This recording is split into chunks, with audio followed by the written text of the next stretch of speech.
अस्सलाम वालेकुम। सिटी से सवाल के साथ मैं हूँ सैयद आयशा नाज, मेरे साथ मौजूद है नजम सेठी साहब। जी अस्सलाम वालेकुम।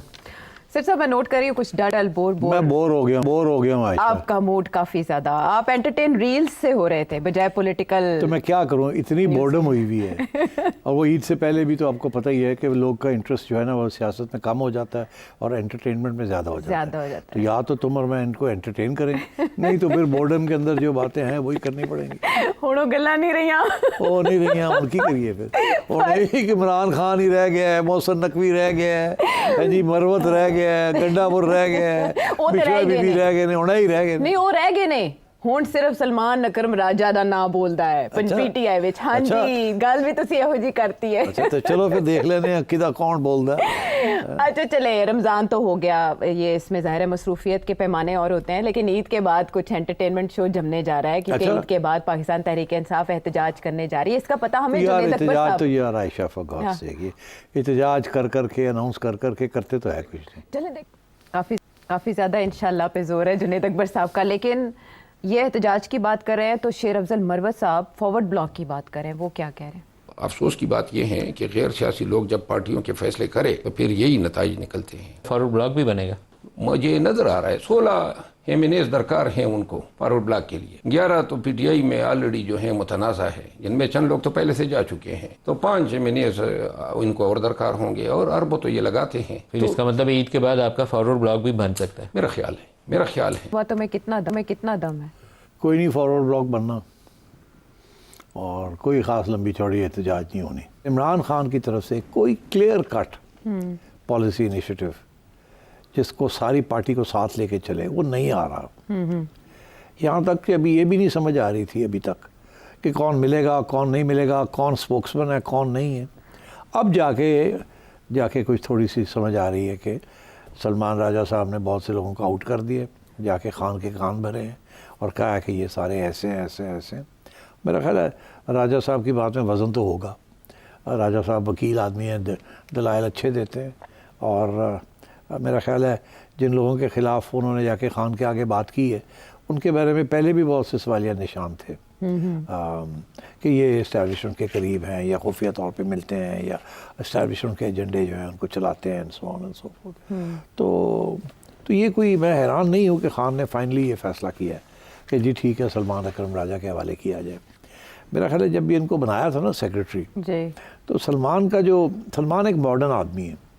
सलमान एक पार्टी समझता कि पीटीआई को एक पार्टी के तौर चलना चाहिए, एक चेन ऑफ कमांड होनी चाहिए, एक चेन ऑफ डिसीजन मेकिंग होनी चाहिए, फिर उसकी इम्प्लीमेंटेशन होनी चाहिए। पीटीआई, मैं हमेशा कहता रहा कि पार्टी नहीं बिहेव करती, इट्स लाइक अ मूवमेंट। जितने लोग हैं वो कोई इधर खींच रहा है, कोई उधर खींच रहा है, कोई इधर ले जा रहा है, कोई इधर ले जा रहा है। हर बंदा जो है वो कोई ना कोई बयान दे रहा है, कोई इसके खिलाफ दे रहा है, कोई उसके हक में पॉलिसी ले जा रहा है, कोई उधर पॉलिसी ले जा रहा है। तो ये पार्टी में ऐसे नहीं होता।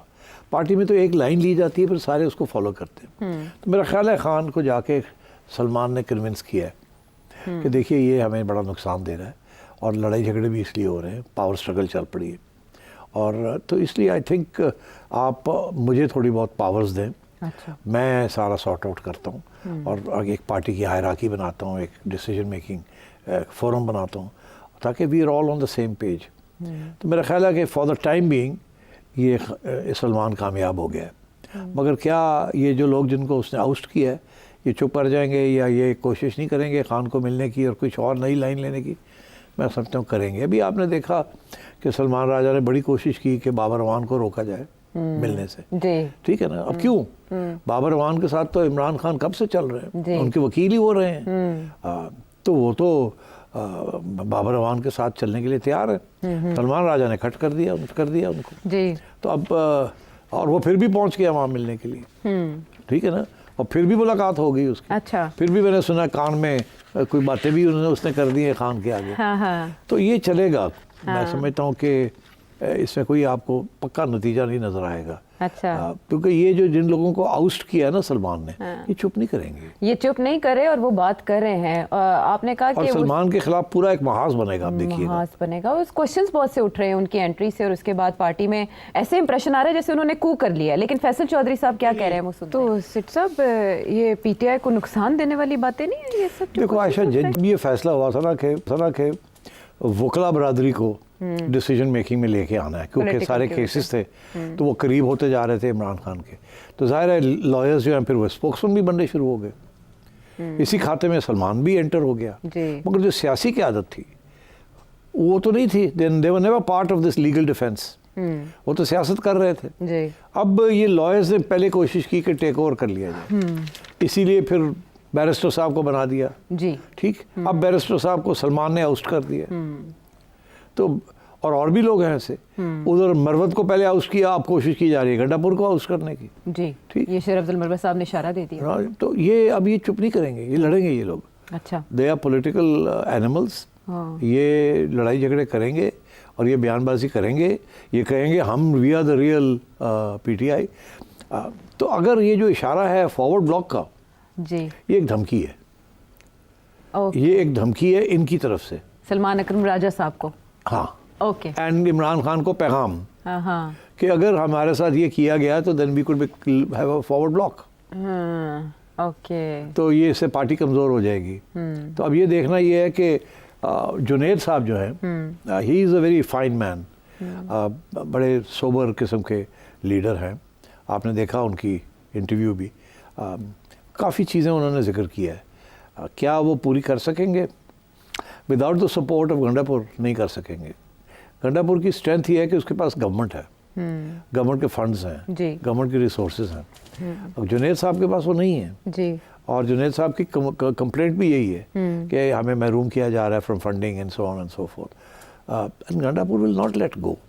He is an old politician, CM बने हुए हैं वो, उनके राब्ते एस्टेब्लिशमेंट के साथ भी हैं, इमरान खान के साथ भी हैं। He is playing a difficult balancing act, वो हटेंगे नहीं इसलिए। लेकिन बड़े अरसे से ना उनकी मुलाकात हो पाई, ना इस तरह से वो मंजर आम पर है जिस तरह वो पहले गरजते थे। और शेर अफजल मरवत साहब का ये कहना कि उनकी भी यही लगता है अनकरीब छुट्टी हो जाएगी। हाँ, अगर वो छुट्टी होती है तो देन इट बहुत बड़ा, जिसे कहना है, जलजला आएगा केपी में, बिकॉज जिसको ये लेके आएंगे he will not be as strong as Gandapur was. जी, तो ऐसे लगता है गंडापुर बड़ा मुश्किल हालात में पार्टी को स्टीयर कर रहे हैं। एक तरफ इमरान खान के बहुत ख़तरनाक किस्म के बयानबाजी है और जो डिमांड्स हैं कि आप ये करें वो करें, दूसरी तरफ he is after all federal government के का हिस्सा है, कॉन्स्टिट्यूशनल हिस्सा है of the arrangement between the government of Islamabad and all the other provinces. So he's in a difficult situation, and I think he's कोशिश तो वो कर रहे हैं किसी तरीके से स्टीयर किया जाए, मगर अगर कोई नया बंदा आता है तो स्ट्रेट अवे गवर्नेंस रूल लग जाएगा। अगर उसने वही काम किया जो खान साहब चाहते हैं या जो जुनेद साहब चाहते हैं तो वो गवर्नेंस रूल लगा देंगे। और आपने देखा इस वक्त ये जो हार्ड स्टेट की जो बातें होती है ना, एवं नहीं खटक साहब को, परवेज़ खटक को लेके गए इस इंटीरियर में, ये सब तैयारी है कि अगर आपने गड़बड़ की और आप ऐसे लोग लेके आए जो कि एंटी इस्टेब्लिशमेंट है या एंटी फेडरल गवर्नमेंट है तो हम उड़ा देंगे आपको, एंड फिर फॉरवर्ड ब्लॉक्स ही बनेंगे, फिर बहुत कुछ होगा। सो आई थिंक जुनेद साहब has to be very careful कि और Salman has to be very careful. ये ना हो कि इन लोगों की जो कोशिश है कि अपने हाथ में सारी लीडरशिप ले लें और इन बाकी लोगों को इमरान से दूर कर दें। I think it could backfire on them, and ये ना हो कि अगर केपी की गवर्नमेंट इनके हाथ से निकल गई तो बहुत बड़ा एक एडवांटेज है इनको इस वक्त। ये जब बात करते हैं ना कि हम लॉन्ग मार्च करेंगे, हम एहतजाज करेंगे, ये करेंगे वो करेंगे, इस वक्त तो ये गवर्नमेंट उनके साथ है। कल को ये गवर्नमेंट उनके खिलाफ अगर होगी, अगर गवर्नेंस रूल लग जाता है वहाँ, तो ये तो हिल नहीं सकेंगे वहाँ। They will crack down. अभी तो कोई क्रैक डाउन नहीं है ना केपी में जी। ना तालिबान के ऊपर क्रैक डाउन है, ना पीटीआई के ऊपर क्रैक डाउन है जी। तो अगर गवर्नेंस रूल लग गया और मोहसिन नकवी साहब की जो कमेटी है वो हरकत में आ गई तो फिर आप देखिएगा क्या होता है।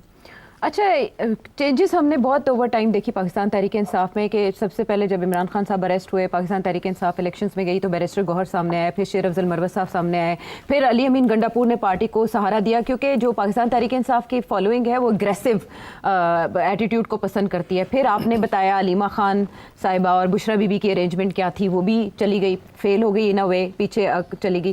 फिर यकदम सलमान अकरम राजा साहब जो उभर कर सामने आए, उस पर बहुत से शुकूक व शुबहात का इजहार किया जाता है। अब सलमान सलमान अकरम राजा साहब ने तहरीक के बारे में जो हिंट दिया है वो तो ऐसे लग रहा है जैसे सलमान अकरम राजा साहब के बाद Pakistan Tehreek Insaf itself survival mode में चली गई है कि पार्टी के अंदर इतने झगड़े हो गए हैं। सलमान अकरम राजा साहब वो फिगर है जो सबको मोबिलाइज कर सकें?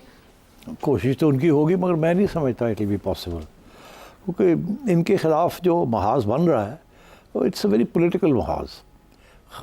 सलमान साहब की पॉलिटिक्स उस लेवल की नहीं है इस वक्त, ना ही उनकी कंस्टिट्यूंसी पॉलिटिक्स है।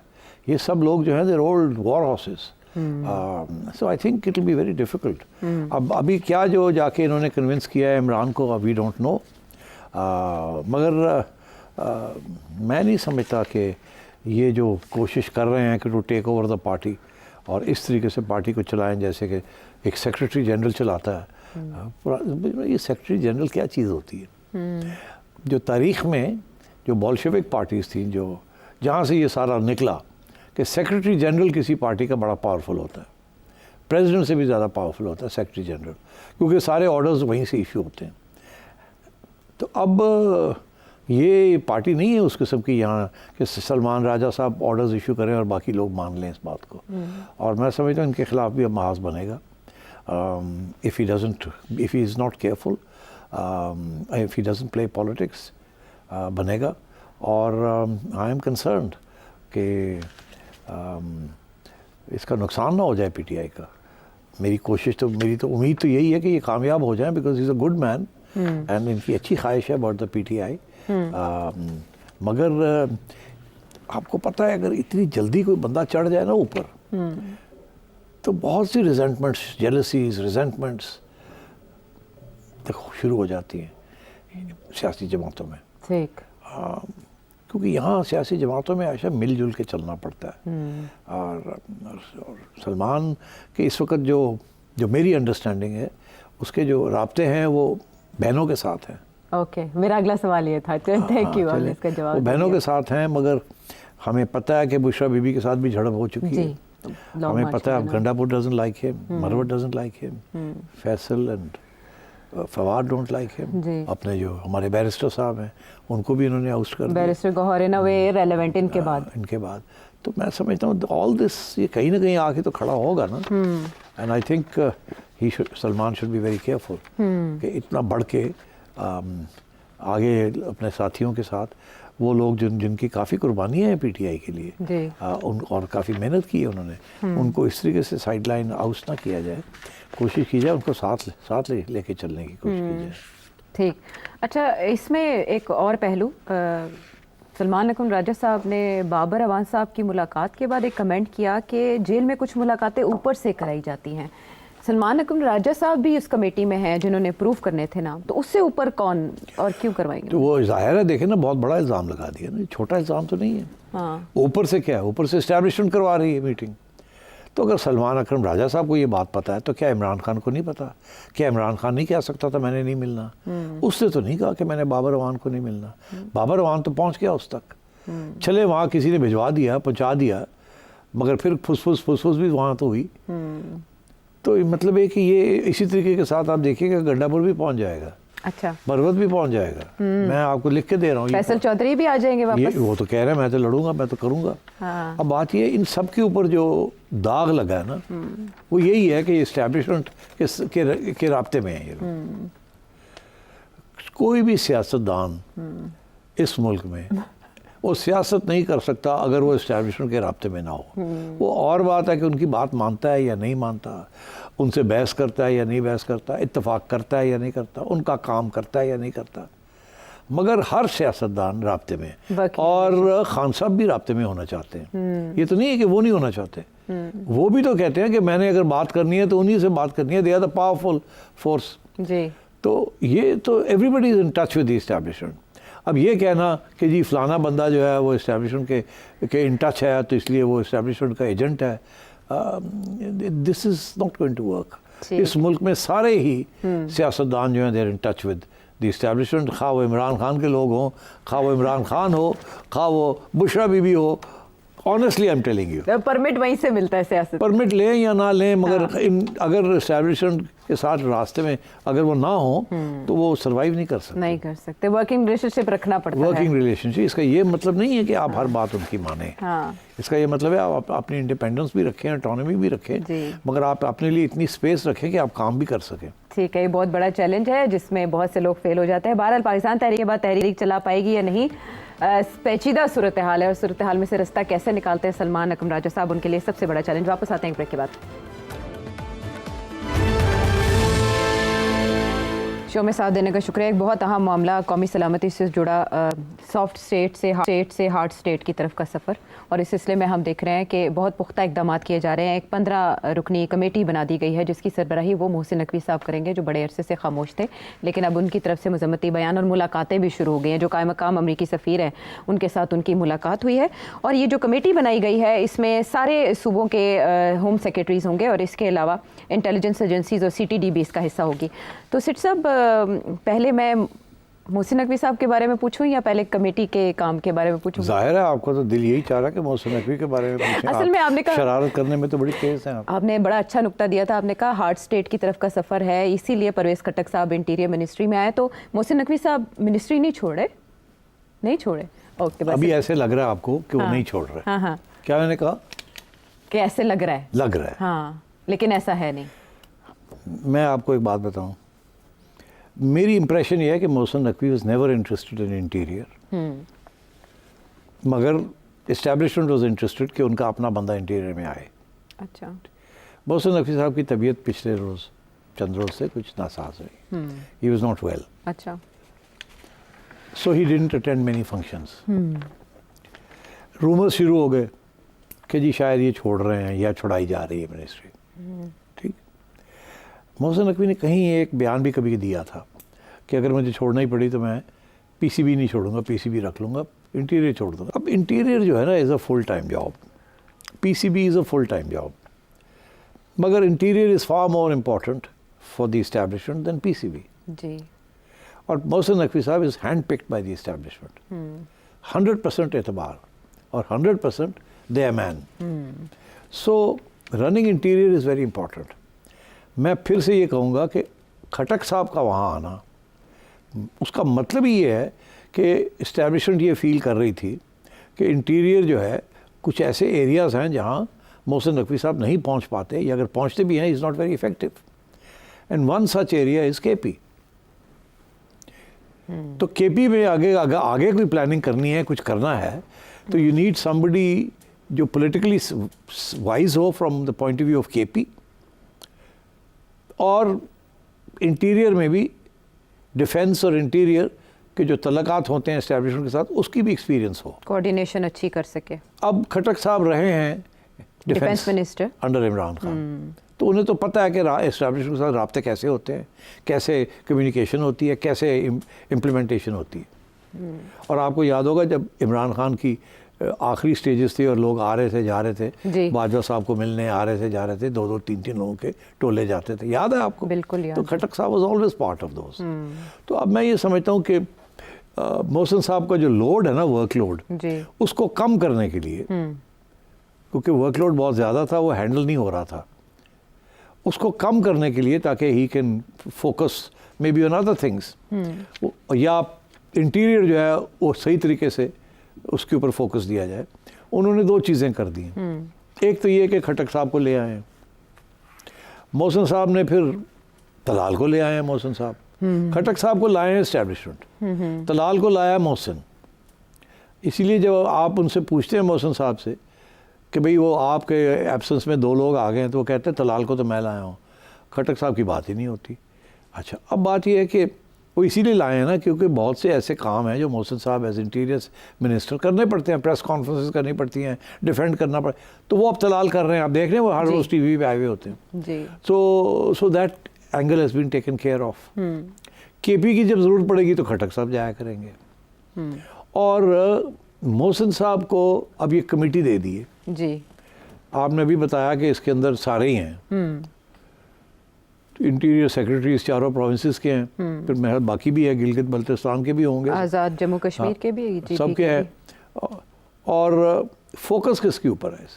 जी, इसमें हार्ड स्टेट छोड़ दी बात है जी। मगर जो बात सामने आई है वो ये आई है कि रिलेटेड टू अफगानिस्तान, जी, रिलेटेड टू अफगान महाजरीन, रेफ्यूजीज, बॉर्डर इश्यूज, जी, उनकी वापसी के लिए क्या करना चाहिए, उनकी so on. निगरानी एंड ऑल दैट। तो मेरा ख्याल है कि ये इतनी हार्ड स्टेट नहीं है ये कमेटी। मैं अब आपको अपना ओपिनियन दे रहा हूँ, आई hope I am wrong, but my sense is ये टूथलेस कमेटी है। इस कमेटी के अंदर कोई जान नहीं होगी। ये कमेटी में जो इशू है वो है अफगानों को वापस भेजना। जी, वो सारा का सारा मसले के अंदर गंडापुर का बहुत इंपॉर्टेंट रोल है जी, और वो रोल नहीं अदा कर रहा, because without the support of the KP government आप ये काम नहीं कर सकते। तो सारे लोगों ने वहीं से जाना है, वहीं से उनको इकट्ठा करना है, वहीं से उनकी प्लानिंग करनी है, वहीं से उनकी सब कुछ करना है। एंड विदाउट गंडापुर वो बड़ा मुश्किल काम है। ट्रैक एंड ट्रेस भी तो ज़ाहिर है सारा वहीं कुछ से होगा। तो ये कमेटी जो है इसके पास कोई हथियार नहीं है ये काम करने के लिए। हथियार सारे केपी गवर्नमेंट के पास, एडमिनिस्ट्रेटिव पावर्स जो है वो सारी केपी गवर्नमेंट के पास। तो इसलिए चीफ सेक्रेटरी तो आ जाएगा, जी, चीफ सेक्रेटरी केपी का तो आ जाएगा, उसको जी। तो आप हदायत कर सकेंगे कि ये करना है वो करना है। बट मेरा ख्याल है इसमें कोई हार्ड स्टेट जो बात की जा रही है ये सारा प्रोपेगेंडा है, इसमें कोई ख़ास चीज़ नहीं होनी। ये महीने में या हफ्ते के बाद एक मीटिंग हो जाया करेगी और कोई प्रेस रिलीज आ जाएगी। मेरा नहीं ख्याल this is going to be a very important committee. अच्छा ले हाँ, दैट्स माय व्यू। हाँ। I hope I am wrong, आपकी- आई होप ये इफेक्टिव किस्म का कोई मैकेनिज्म हो, but I still think that ये एक एड हॉक टेम्प्रेरी किस्म का अरेंजमेंट है। तो ये क्या नहीं, मैं आपसे कह रहा हूँ ये एड हॉक अरेंजमेंट है। मेरा ख्याल है ये मोहसिन साहब की तजवीज़ है कि लगे ऐसे कि काम शाम हो रहा है। He still in charge of the ministry. अच्छा, यही मेरा सवाल था कि वो कुछ अरसे से लेफ्ट आउट देखिए फील कर रहे थे, क्या नाराज थे? I wish him the best of luck and I wish him कि ये ही should be able to do all these things. मगर अगर ये सही है बात जी, कि उनकी हेल्थ का इशू बना है, I don't know how serious it was. अगर 4 जगह पे वो नहीं गए जहाँ जाना चाहिए था, जी। 4, 5, 6 दिन घर बैठे रहे हैं, तो मैं ये समझता हूँ कि then there has to be some issue. देखिए मेरे साथ वो बात नहीं उन्होंने की, मुझे नहीं पता उनके ज़हन में क्या है क्या नहीं है। मैं स्पेकुलेट ही कर सकता हूँ, मेरी वहाँ चिड़िया नहीं है कि मुझे बताए मोहसिन साहब क्या कर रहे हैं या क्या नहीं कर रहे हैं। बट मैं ये आपको बता दूँ कि आई थिंक तब्दीली आएगी। I maintain that position. चलें 2-3 महीने देख लें, तब्दीली आएगी इंटीरियर में। और मोहसिन साहब, I don't think he will stay in the interior for long. I hope I am wrong because he is a good man, he can do a good job. मगर अगर आप समझते हैं कि पीसीबी भी चलाएं, बलूचिस्तान भी पहुँचें, केपी भी पहुँचें, हाँ जी, इस्लामाबाद में डिप्लोमेट्स को भी मिलें, उसके बाद अमेरिका भी चले जाएं कांग्रेसमैन को मिलने के लिए, ये पॉसिबल नहीं है। One man can't do all this. तो मतलब है कि देयरफॉर कोई रिलीफ मिलनी चाहिए उनको। He should focus on some things, या स्विच कर लेनी चाहिए मिनिस्ट्री, या कोई और मिनिस्ट्री ले लें जहाँ इतनी प्रेशर ना हो। या बिकॉज देखिए ये बहुत हाई प्रेशर हाई मिनिस्ट्री है, प्रेशर है। ठीक बहुत हाई प्रेशर मिनिस्ट्री। मैं आपको बताऊं ये खटक साहब का वहाँ आना इज़ वेरी इंपॉर्टेंट। ठीक है, It has to do with the KP government and it has to do with the frontier region. And clearly, establishment समझती है कि खटक will be a better person to deal with these issues. ठीक है। ये है बातें मोहसिन नकवी साहब के फ्यूचर से जुड़ी। आइंदा तो अब बहुत अगर इसके अहम- बाद भी मोहसिन नकवी साहब मुझे ब्रीफ नहीं करते तो फिर हम चलते रहेंगे, ऐसी बातें करते रहेंगे, ठीक है ना आयशा? या तो हमें बताएं क्या हो रहा है, हाँ। नहीं बताएंगे तो फिर हम स्पेकुलेट करेंगे। नहीं, अक्सर वो बताते रहते हैं आपको। He is a good friend. बहरहाल मोहसिन नकवी साहब के लिए भी इसमें है कुछ इशारे। हम वापस आते हैं break बिल्कुल के है बाद। और पाजी सानू मिलो, नहीं तो यही होएगा।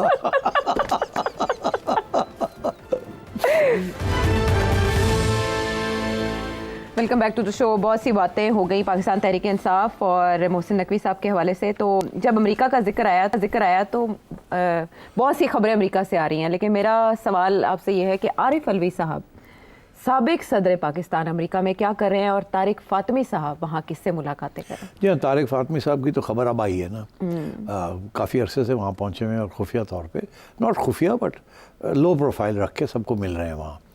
और बड़ी अच्छी बात है, बिकॉज आपको याद होगा एक प्रोग्राम में मैंने ये जिक्र किया था कि मुझे नज़र नहीं आता कि पाकिस्तान हुकूमत की तरफ से क्या पेशकदमी है, जो पीटीआई जो वहाँ सब कुछ कर रही है, लॉबिंग कर रही है। लॉबी कर रही है। आप क्या कर रहे हैं? आप लोगों में से कौन गया वहाँ मोहसिन सिवाय नकवी एक साहब। एम्बेसडर, और मोहसिन नकवी साहब को आपने भेज दिया 4 दिन के लिए। This is not his job.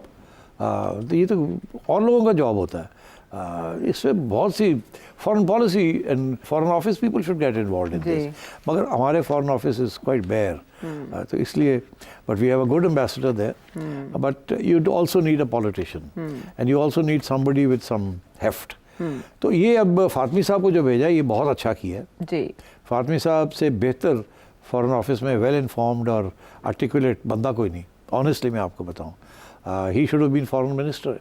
इतनी उनकी वज़न है उनकी बातों में और उनकी अंडरस्टैंडिंग में ऑफ इश्यूज़, मगर उनके बारे में यही है ना कि is a little seen to be a little anti American, इसलिए वो थोड़ा सा ज़रा ख्याल रखते हैं। अच्छा। हाँ, मगर वो पहुंच गए वहाँ तो बड़ी अच्छी बात है। वो हर जगह पे मिल रहे हैं। पता किसको मिल रहे हैं? किसको?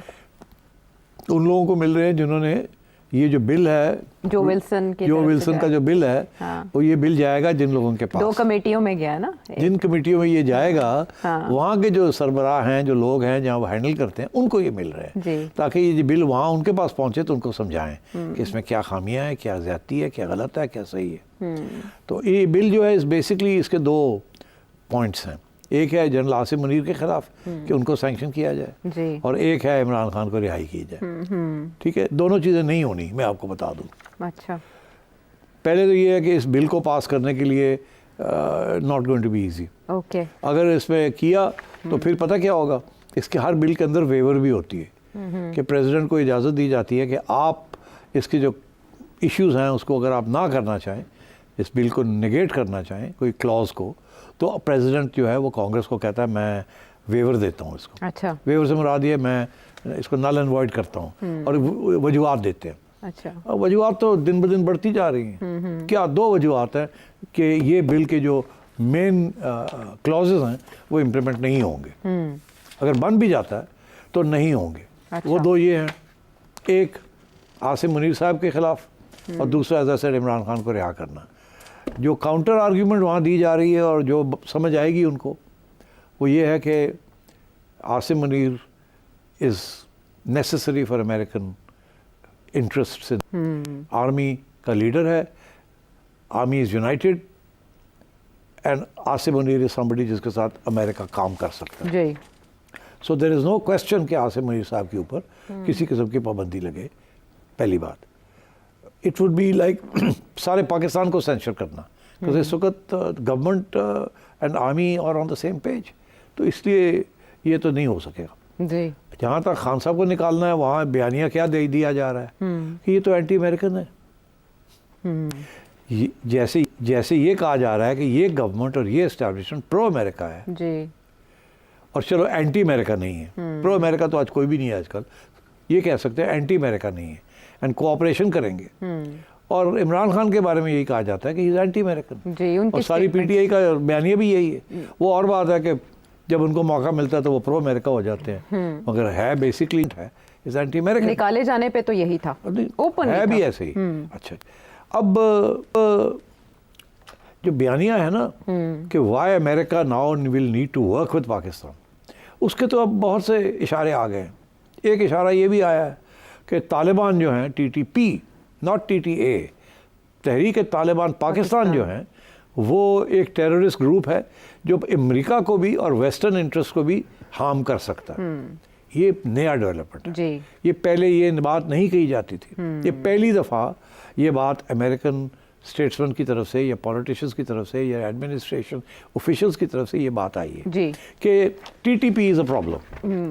ये तो पाकिस्तान कहता रहा है ना, हमारी बात नहीं को मानता था। तो अब अमेरिका ने इसको एडमिट कर लिया कि जी हाँ, ये TTP हमारे लिए भी प्रॉब्लम है। ISIS के बाद TTP भी प्रॉब्लम है। ISK के बाद TTP भी प्रॉब्लम है, बिकॉज ISK और TTP के आपस में लिंक्स इस्टेब्लिश होने हैं भी और समझ लोगों को पता भी चलने शुरू हुए। जी। तो इसलिए मेरा ख्याल है कि America will work closely with the Pakistani establishment and to tackle both ISK and TTP.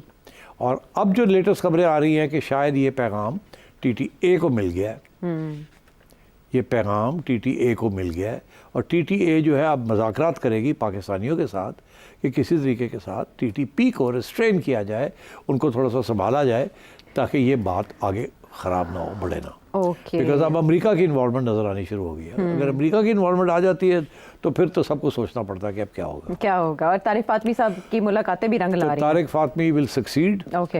And ये जो बिल है अगर ये पास हो भी जाता है, जो कि इतना आसान नहीं है, इसके अंदर जो वेवर्स दिए गए हैं उनको और तकड़ा कर दिया जाएगा और जो ज़ुबान इस्तेमाल की गई है उसको और कमज़ोर कर दिया जाएगा और किसी सूरत में भी जनरल आसिम मुनीर के ख़िलाफ़ कोई चीज़ नहीं होगी और इमरान खान के हक़ में जो तवक्को की जा रही है वो नहीं होगी। जनरल स्टेटमेंट्स ज़रूर होंगे about human rights, about press freedom, और वो होने भी चाहिए बिकॉज इस वक्त जो सूरत हाल है on question of human rights and press freedoms is a serious issue. बिल्कुल। और जो विल्सन खुद भी ये कहते हैं कि उनके इमरान खान साहब से और बहुत से मामलात पे इख्तलाफात हैं, सिर्फ इन मामलात पे वो उनके साथ हैं। अच्छा, साबिक सदर आरिफ अलवी वो वहाँ किस सिलसिले में मौजूद हैं और वो क्या वापस आएंगे और उनकी मुलाकातें काम आ रही हैं? I am surprised, I suppose एक एक्स प्रेसिडेंट को ऐसे नहीं करना चाहिए, इतनी पार्टिजान नहीं होना चाहिए। हमारा तो presidency was suppose to be bipartisan, मगर Arif Alvi is a party man, तो वो भी पहुंच गए हैं और वो भी लगे हुए हैं, मगर मेरा नहीं ख्याल उनके कोई ही will not B terribly successful. वापस आएंगे? मैं वो आएंगे ऑब्वियसली, वहाँ बैठ के क्या करेंगे? वो यूएस एड के इंतखाबी अमल में इस्तेमाल होने के खदशात का इजहार कर रहे हैं। वो तो सिर्फ डोनाल्ड ट्रंप को खुश करने के लिए, हालांकि इस किस्म की कोई एविडेंस नहीं है। USAID never gets involved in politics, मगर क्योंकि आजकल यूएसएड के खिलाफ ट्रंप बोल रहा है तो इन्होंने सोचा टिपिकल जिसे कहते हैं ना अपॉर्चुनिस्टिक किस्म की रेटरिक, ये अब वो इस्तेमाल की जा रही है। आई डोंट थिंक इतनी वहाँ लोग बेवकूफ़ हैं, they will fall for it. ठीक है, दो मामला जिनके ऊपर हमने मुख्तसर तज्जिया सेठ साहब से जाना क्योंकि वक्त मुख्तसर था, लेकिन हम हफ्ते के दिन आपके तमाम तरह के सवालात पर मबनी होगा, उसके लिए इंतज़ार करते रहिए। अगले प्रोग्राम तक के लिए इजाज़त दें।